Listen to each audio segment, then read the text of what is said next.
Again, this was an item under consent, but it is part of the planning, right? And what we're looking forward to.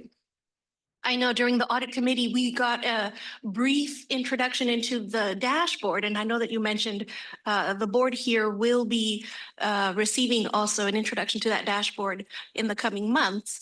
But if you can just give us just a little bit more information about the successes that have happened, especially with the CAP program. Through the chair. Thank you. Yes, I do really want to highlight those, and thank you, Vice Chair of the Audit Committee, Linus, for pointing that out. So there were in the last 3 years, OIPA issued 153 recommendations. As of today, 76 are open, 68 were implemented, and 9 were closed. And it is a good news story. Over the last 3 years, I had mentioned 50% of the overall all recommendations issued were implemented. So when we look at that, and there's charts in the reports and consent, but then you look just at the last year, 38%. So the difference in effort, and I think when we even go back to the ethical climate survey and we see there was good news in the ethical climate survey, employees believe that there was a turnaround occurring, and I would say that when you look at the audit recommendations, you see that as well. The importance that is being placed on the implementation of audit recommendations is good news. Thank you for the question. Absolutely. I completely agree. And thank you for allowing the question for a report from consent. For the presentation that you did mention or that you did do just now, the third party integrity audit, that is going to be in-house, right? Yes. Do you have an idea of the number of profiles that you're expecting to amass? We don't. We know that this is something that they do in the private sector. So it is really, we're going to be building this from the ground up. And it's an important process to ensure that we're profiling our vendors, our contractors, and our subcontractors. So more news to come on that. Will the information there be a part of the dashboard that we just briefly highlighted? It will not. This is really a part of our investigations unit. Okay. So it's a part of the whistleblower division hotline investigations unit in OIPA. Thank you. And lastly, I just want to, again, I look forward to everything that is on your annual plan. Absolutely, I'm excited about the Director of Internal Controls Office and everything that will be coming forward there. Thank you for highlighting some of the endeavors on your report today. And I'm very happy to continue the work. Thank you. Thank you. Thank you very much. All right, have we gotten the online commenters back? Yes, we do. Okay, we'll take those. We'll start with Blair Beekman. Not there. No, we'll go to Consuelo, followed by Paul.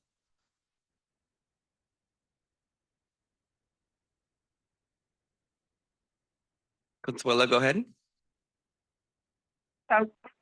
Okay, yeah, I'm here. I just can't find my freaking glasses now. Oh, hold on, please. Ugh. Oh, wait, they're in my pocket. Hold on. All right. Okay. Where are we at? Okay. So this annual audit plan, more theater, not. Oh, here we go. Let me catch myself. No matter how many times it's taught it out, no matter how passionately Ruby reads the same lines, nothing changes. Risk assessments, audit committee, ethical climate surveys, nice words, pretty slide decks, wonderful photo ops, but who's actually supervising the auditors? Who holds this agency to account when the audits become another layer of cover-up? You run an audit planning process and expect applause while the culture stays the same. You claim to measure the ethical climate, but if you were really paying attention, you'd bring the hard truth into light instead of polishing the same old story. Okay, so going to be blunt also, quality control here is an echo chamber. More audits simply create more paperwork for the same people who keep failing the public. And another review, hire another consultant, spend more taxpayer dollars, and at the same time, the failures continue. So that's not improvement, and that's all management theater. Thank you. Great performance. Let's see. So, and while we're on the climate, on the subject of climate, stop hiding behind those slogans. The way the climate narrative is being engineered, here conveniently distracts from the real choices that would reduce dependency, increase local control, and protect people. We don't need more spin about carbon footprints while you keep selling policies. Thank you. that Your time turn has power- expired. Next is Paul, followed by Blair Beekman.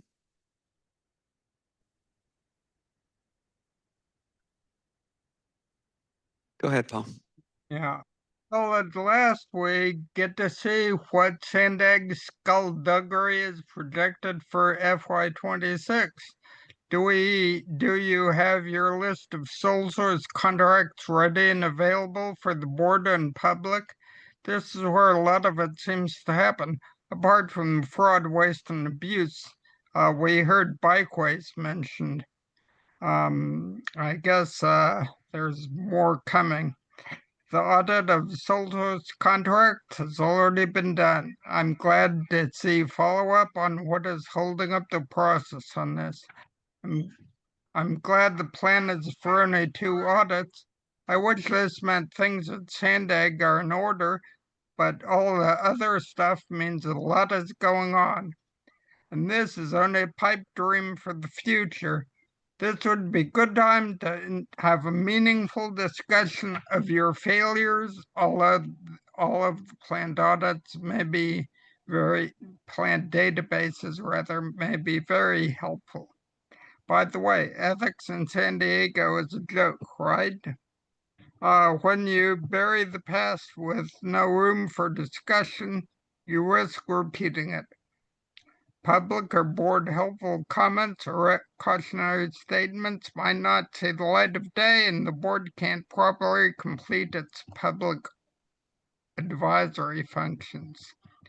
It's good that there's a status report, but with all of the failed audits, potential hocus pocus, and outside investigations at SANDAG, you need it monthly or more often. That almost half of the audit recommendations dating back 3 years and over a third of the investigative recommendations are still pending is a disgrace. And then one of the... Thank you. Your time has expired.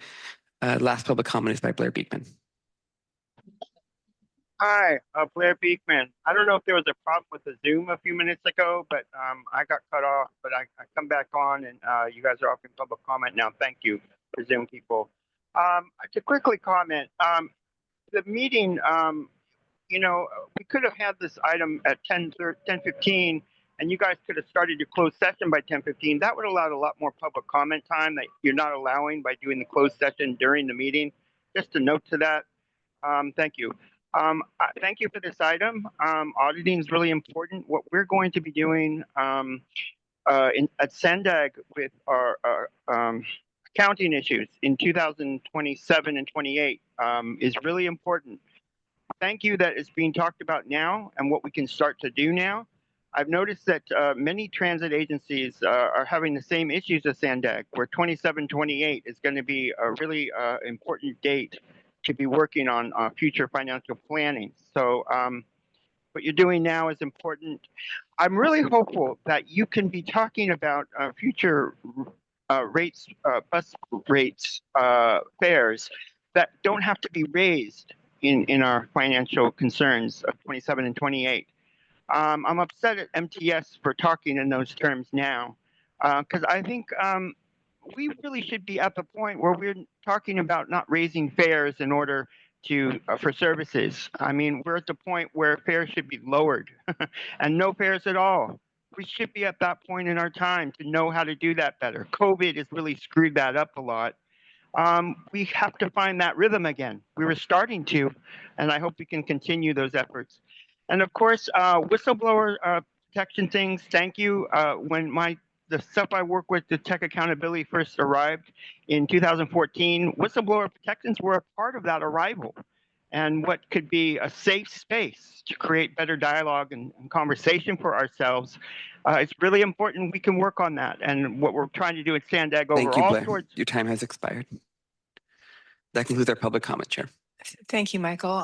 Council President Luqadda. Thank you, Chair. Thank you for the presentation of work.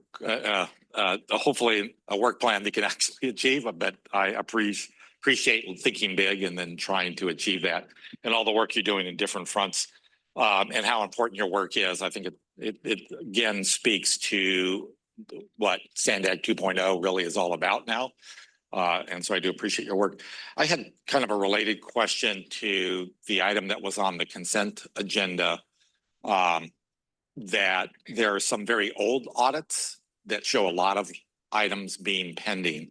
And I'm more curious, not specifically about any one of those, but kind of the best practices from the audit industry about, from a public perception, it looks very bad. You know, you have this thing for a very long time. What is the best way for an organization or a board to kind of address those very old items that continue to be pending? Thank you, Vice Chair. We talked about this in the audit committee, and I've also made some public comments about the timeliness of audit recommendations, because I do believe that when we allow a long time period for audit implementation, it doesn't serve the organization. And I think that we've seen that with some of the contracting recommendations. So you have in your on consent, you have both an external report, which is a compilation, and the compilation means OIPA just pulls the information together. We don't apply procedures, verification procedures to it.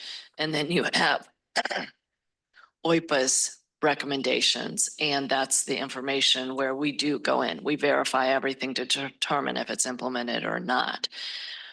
What you saw in OIPA's was that there was a 3 years. We had to go back 3 years in order to evaluate open recommendations.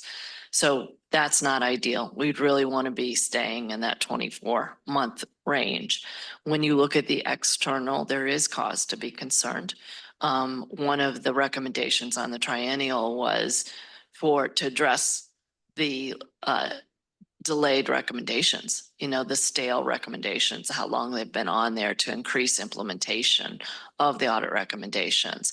So the areas where you're zoning in is of concern. If you do have an opportunity to watch the August 1st meeting, the administration does talk to, management does talk to on some of those, how they're working, and they're going through different options in order to clear those recommendations. So I would say management is aware that they need to be addressed. And with OIPA's work, we will even talk, before we issue the audit report, we'll talk to management. I may have a conversation with Mario or one of the team members to say, this is an extended amount of time. It appears that it could be implemented sooner and would be better for the organization if such.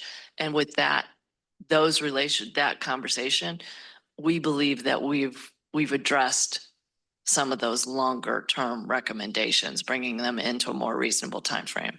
However, with that said, of course, and the audit committee committed to this as well. And when you have concerns like that, to call it out as well. Okay, fair enough. Thank you very much for that. Thank you. Thank you. Thank you, Vice Chair Casares. Apologies, got distracted for a second. One, I'm really excited about SANDAG's hiring and promotion practice audit. I think that's something that, as someone who is a member of the public until this year, it was very clear that that was necessary. And so I'm very excited about that. I'm wondering when we can probably expect the RFP for that.